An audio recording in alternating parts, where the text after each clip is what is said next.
Thanks for having me here, guys. Man, I love speaking to entrepreneurs. This is really exciting. This is all about the hustle. Zach told me to come out. I've been speaking to businesses for around 10 years, but I took a little different approach with this talk, talking more about the struggle that I went through. So you'll get an intimate approach on some of the stuff that I went through. Whoa, it's a low chair. So pain before pleasure. Put your pain before pleasure. When I was graduating from high school, a speaker at our commencement mentioned that, and that just ringed a bell in me. And I've never forgot that. Putting pain before pleasure. What I got out of it, what he was saying is, in life, put your pain before your pleasure. Work hard and enjoy later. I've seen a lot of colleagues of mine, a lot of friends that put their pleasure before their pain, and later in life they're not set up for retirement, or they crash and burn. So I always took that approach: put your pain before your pleasure. And I've been definitely through some pain. So give you a little story about where I started. My name is Jim White Fitness from Jim White Fitness Nutrition Studios. For those of you who don't know, we own 3 personal training studios here in Virginia Beach. We have a corporate wellness company. We have a nonprofit. I moved down here from Youngstown, Ohio. Does anybody know where Youngstown is? Just got voted the most miserable city in the United States. The most miserable. Highest murder rate per capita. Mahoning Valley is the most cloud cover in the United States. Of course, it's cold. In a matter, you want to talk about a down economy, and 10 miles from our city, there's 8,000 vacant buildings and businesses and houses. So very dismal there. I graduated from high school with a 2.7 GPA, and I was not sure A student. My brother was definitely a valedictorian in school, very smart, scholastics. My middle brother was president of his class, and I came up causing trouble, 2.7 grade point average. And I know what you're thinking, dumb jock, and a lot of people did, especially a lot of my high school friends and even some of my teachers. But I never sold my dreams for other people's opinions. That's one thing I kept on pushing on. So I went into college, and a lot of people didn't think I was going to go to college. Even some of my family members just didn't think I was going to go to college. So I went to Youngstown State University. It wasn't Harvard. Some say it was the 13th grade, going out right from high school. And something happened. For some reason, I don't know, I applied myself a little bit my first semester, and I got 3.41, which Dean's List was at 3.4. And I've got a lot of awards in sports, played baseball, played golf, basketball, but I never got a Scholastic Award. So I got Dean's List, and something about that just really fired me up. So since then, I graduated with 3.9 in college, summa cum laude. And I remember writing a college paper, and I actually dug it up about a year ago, and I read it. It was where you're going to be in 10 years. And everything I wrote in that paper is exactly where I am today. And it's funny, I looked at through, and I got a C on the paper, believe it or not. It was when I had this teacher who was really didn't like me. But she put on the paper, "You're such a dreamer, Jim." And, really, just had a lot of that, growing up. So it was kind of like, wow, am I really going to do this? So my goal was to get into the fitness field. I loved exercise, was an athlete all my life. I love nutrition. I took nutrition. I graduated with a nutrition degree and got certified at the American College of Sports Medicine. And I originally was going to go to LA, had everything set. And my cousin lived down in Virginia Beach. And I moved down to Virginia Beach, and I had $400 in my pocket. So I came down to Virginia Beach, and I was moving with my cousin. I rented a U-Haul, and of course didn't afford insurance. And I hit our condo association's new town and country van. I scraped the U-Haul right alongside of it. So right away, I was in negative equity. I called my parents. I was like, "Listen, I don't think I can do this." Somehow I switched insurance companies around that time, and got wiped away. So I didn't have to pay anything for it, and I lucked out there. I started personal training, and then I started really going from there. So some pains that I experienced in life. Number one is $400. And starting any business, of course, capital is very, very important. So there's a few things I did. to end up, increasing mine. Number one, I worked as a contractor for a few different companies, and I saved every dollar I had for around 3 years. I mean, I didn't spend anything. I worked hard. I didn't go out. I didn't spend money on food. I was just eating your normal cheap foods from Food Lion, and I saved as much as possible. Also, what I learned is I bartered a lot for services, such as our lawyer, our accountants, all the important things I knew that were really expensive. I ended up bartering. So with that, it ended up, of course, I helping out people, getting them fit, and in turn bartered with them. So didn't have to pay for those services. Of course, taxes I did, but not have to pay for those services specifically. And then I did a lot of cross promotion with other businesses, all kind of businesses, cross promoted, and that was a way for me to get an advertising at a low cost and get people in to start training with. So that was number one pain I went through, or adversity, was not having any money. Number two was I didn't know anybody. I knew my cousin. That's it. I'm coming from the north, the Yankee, coming to down here, and didn't know anybody. So it was very, very difficult in branding myself. A lot of times, if I would have opened up in Youngstown, Ohio, of course, I knew a lot of people, so it would have been a lot easier. So that was something I really had against me. So the one thing I did was I networked, just like a lot of you guys do, and it's important for business to network. Started talking about my business everywhere I went. Everywhere I went, I gave someone a card. I talked to them, told them what I do, and I tried to live the life, try to stay fit, so people would come up and say, "Hey, what do you do?" So that was a big thing I did, was network. Another big thing I did was get into the media. I learned that fitness and nutrition is a very hot topic. It's there's tons of news stories about it, so it was an easy way to get into the media. So I contacted the Pilot, I contacted WBEC, WTKR, every single outlet as possible. We've been on the front page of the Daily Break and the Pilot 7 different times for 7 stories in our past. That's on the front page. So with that, one of them was they used to do a "You Did It" section and have before and after pictures. So we were on there 4 times. This was about maybe 5 years ago, 6 years ago, where our clients, we helped them lose 40 or 50 pounds. So our marketing specialist said just that personal interest story alone was around $20,000 for each of them. With that, our phone was ringing off the hook, and it was free. It was free for us to do. And they say when you build a trust in the community, it's even better than just advertising and saying you have a deal.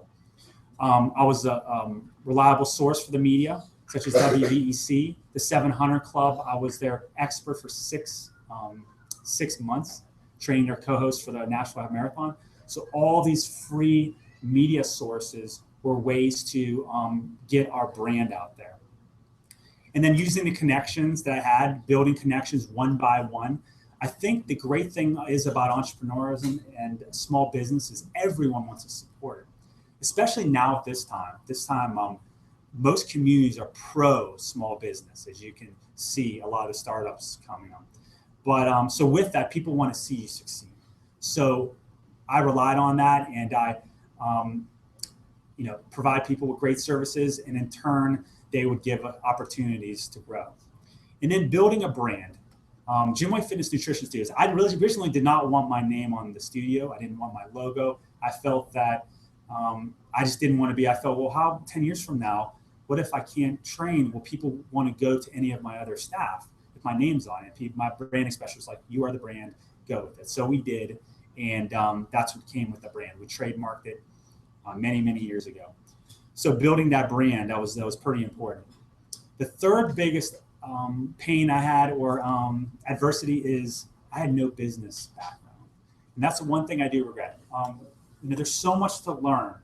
And in college, you take a few fields, and I chose nutrition. Of course, that was my craft and exercise. But we took some basic business classes, but I had no business degree. And I wish I would have went back or did that at the time, because it would have made the process easier. So I went by the trial and error route, which a lot of small business owners do. And with that, it was good because I learned from a lot of the mistakes. However, I feel like I could have cut down on a lot of those mistakes by learning business. So what I ended up doing is self-studying, just like a lot of entrepreneurs do, self-studying as much as possible.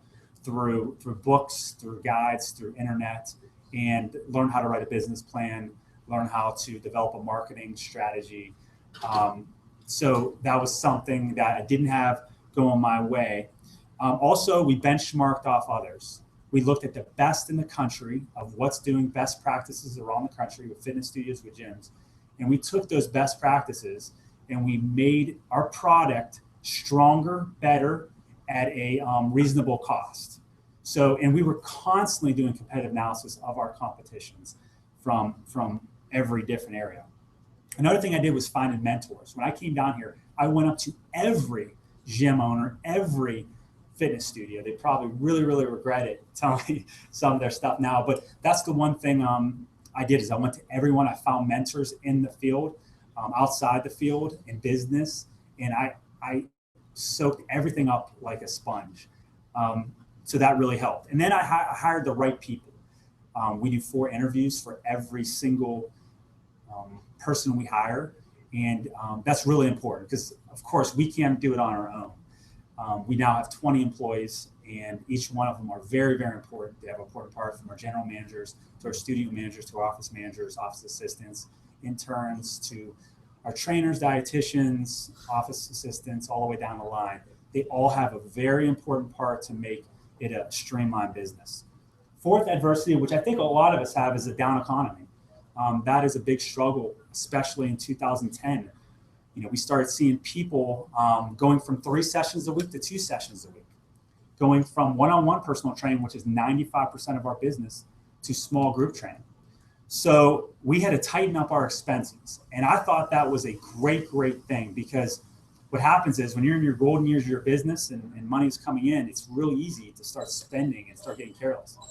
And I give it the analogy, of course, the Cleveland Cavaliers. They were backs against the wall. They lost 2 of their all-stars, and they're fighting harder just because of that reason. So we were backs against the walls. We were in our golden years, and we have expenses. We had to cut them down. So we started looking at everything. We started tightening up everything. We didn't let anybody go. We didn't let any of our benefits go. We felt that was highly important for our staff, but we started tightening our expenses, and we started getting smarter. So it was one thing we did to overcome the economy. Also, we had to change our programs. We had to diversify. We had to do more small group training. And it was very important that we fit into all income brackets. So our prices are from $25 a session to $90 a session. So we ended up expanding that, and while staying true to our brand. The mistake we did was, for instance, Groupon. We sold 800 boot camps on Groupon. At first, we were really excited, but what it did was it really, really affected us. We couldn't handle it. It was too much for our systems. And we were doing boot camps with 70 people. There were boot camps at Mount Trasham, which is a lot of people. And luckily, we did the best we could, and we did a good job. But we learned that that wasn't a small thing. We jumped on what everyone else did. So we learned a lesson to learn about the trends, follow the trends to a point, but stay true to your brand and stick through it. And also, adversity number 5 is, of course, increased competition. When we first started, we were one of the only personal training studios in Virginia Beach. Now we have 15 personal training studios, CrossFit gyms within a 15-mile radius of us. So competition definitely increased. So what we did was we mastered our craft. We tightened things up. We improved things. Our customer service, we took from best practices like Nordstrom's and Ritz-Carlton, took some of their models, and we offered that from our clients to perks programs, to member appreciation weeks, through touch points, through concierge service, through contests and challenges, through having incentives for our clients, to so much to get clients to buy in and build into the family of the brand. Number 6, future inflation. So about a couple years ago, we knew we had to grow. We were expanding. Our studios were getting, we couldn't grow anymore. I mean, our studios were getting at capacity every single hour. So we learned, and we knew that in the future, we need to do something because inflation is going to go up. We're going to have to pay our staff more. Costs are going to go up. And, you know, we're hitting a ceiling. And as an entrepreneur, you know, you get to a point where I guess it's a blessing and a curse. you're always, your hunger is strong for business, and you're constantly wanting to work, and you're constantly wanting to grow. So we decided we do got to grow more studios. So we opened up our third studio last year in Norfolk, and through our business coaches and talking about how it doesn't cost that much more by opening up more locations or expanding. It stretches our budget a little bit, but the amount of new business that comes in, that's the way to really beat inflation in the future and for growth of the company. And we knew that was important too. We have people coming to us, and most people don't think of personal training as a career. Well, we were able to create careers for our personal trainers and growth ladders. If we stay with only a few studios, there's only so many positions. But as we grow and talking about our strategies to grow into a franchise, it allows people to have ownership, and so we can license out our studios to our staff. It allows us to offer more benefits. We offer competitive benefits from IRAs to vacation to CECs to insurance, which majority of fitness in our fitness business, you just don't see that. So we want to do that for our staff because we want to hire a good staff. Another thing to increase growth and to beat the high competition, the high market demand, and a decreasing economy, we learned that we got to have a horizontal and a vertical strategy when it comes to business. So horizontal strategy, we have Gym White Fitness Nutrition Studios. We wanted to create other businesses off of that, horizontal, that kind of fit in, that can increase our income. So what we do is we start a corporate wellness program right in our willpower. So Gym White's Workplace Wellness, we have companies from here all the way to Bethesda. We offer fitness and nutrition for small businesses. And that was a way to increase revenue, and it's something we already do. Also, we got into selling supplements, selling products. So that was a way to also do it horizontally. And then vertically, we knew by opening up more studios, we knew that growth impact. So our goal is to grow vertically with opening up more locations, and horizontally, having more products to our business. And then probably one of the personal adversities I've had over the last 10 years, we will be open 10 years at Gym White Fitness and Nutrition Studios this August. I started realizing in the middle of my career, it's great to make money and help people, but I felt that there's a need to help people off the clock, and I'm really believing in the community. So we were doing a boot camp about 4 or 5 years ago at the oceanfront, and there's a bunch of homeless that were jumping into our boot camp and exercising. And our clients were really upset, and they were making comments. And I said, you know what? People are in need out there, and the homeless is one of the populations we really feel. We've always done work with them. So we create a nutrition and fitness program for the homeless. We started a 501c3, Gym White Fitness Foundation, 5 years ago. We started our LIFT program. Our LIFT stands for Lifting Spirits, Improving Bodies, Feeding Souls, and Transforming Lives. We create a 90-day program. It's an exercise program for the homeless. The first 30 days is exercise. The second 30 days is nutrition. We do grocery store tours. We have chefs comes in from the Culinary Institute. EVMS comes in, does blood sugar readings. We do grocery store tours. And then the third month, we help get them jobs. So we've teamed up with local businesses that hire, such as Walgreens and Home Depot, and a bunch of others to get them jobs. So I felt that there was a need in the community to grow and help people in need. And we're growing in our area in Virginia Beach and Norfolk, and we're going to be starting chapters in Colorado and in Ohio this next year. So it was something that I really felt that was needed on a personal level. And it's funny, I'm spending more time on our nonprofit than we are the business. And the nonprofit world is very, very difficult. It's just as challenging as starting a business. You need all the same things, business plans and strategic developments and everything. Then on a personal note with myself, being an entrepreneur, of course, long work hours, working 14 hours a day since I came down here. You get burned out really easy. So I started really getting burned out and saying, man, what's the point of being, having this great career if your health is poor or if your family life is poor? So I started recognizing, started seeing a lot of clients, friends around me, entrepreneurs that started dropping in other areas of their life. And I said, I don't want to do this. So I always loved the balance wheel. How has everybody seen the balance wheel? It has a balance of things that are important in life.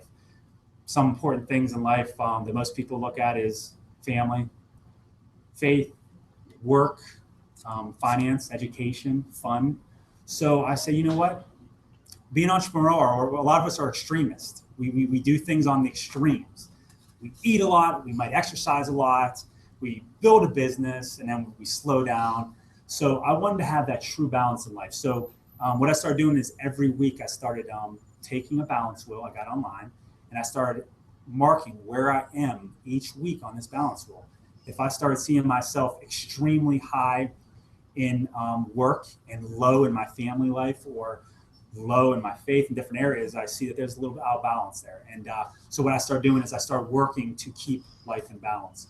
So on the personal front, I felt that that was really important to me to make the marathon of life, to be able to last the distance to retirement rather than fizzling out and getting burned out real easy. So in closing, you know, putting the pain before the pleasure is really important to me. And I'll never forget that speaker. I don't remember his name, but putting the pain before your pleasure so you can enjoy things in balance and moderation for the rest of your life. That's definitely what got me through most of my adversity. So thanks, guys. I don't know if we have time for questions.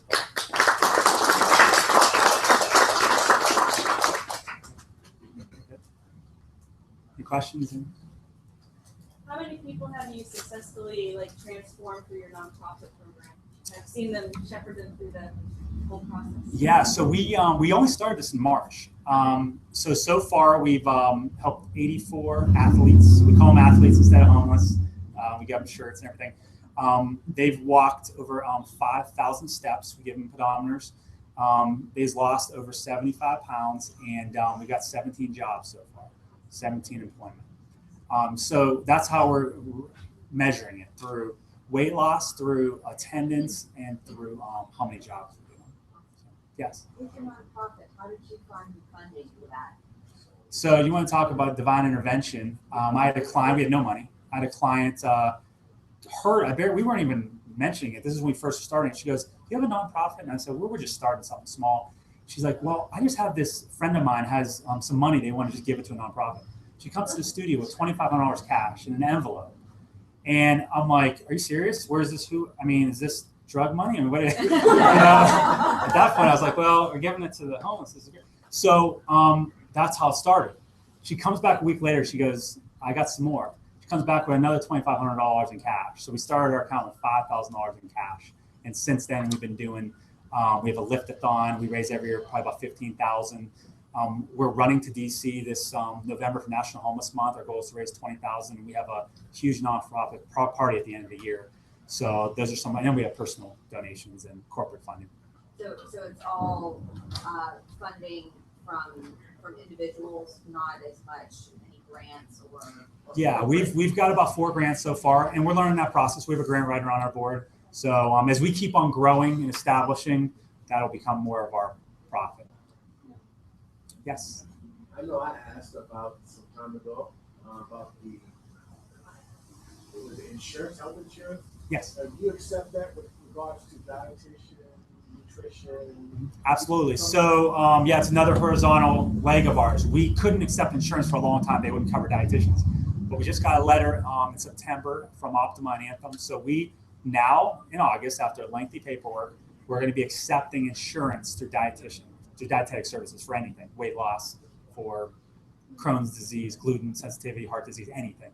So it's a whole other business for us. So it's for nutrition services only. Fitness will probably never be covered in my lifetime, but so for nutrition services, we will be covering that starting in July, August. Okay, guys. Great. Thanks for having me. It's great to be here. I'll be here after, so if you have any questions, please feel free to ask.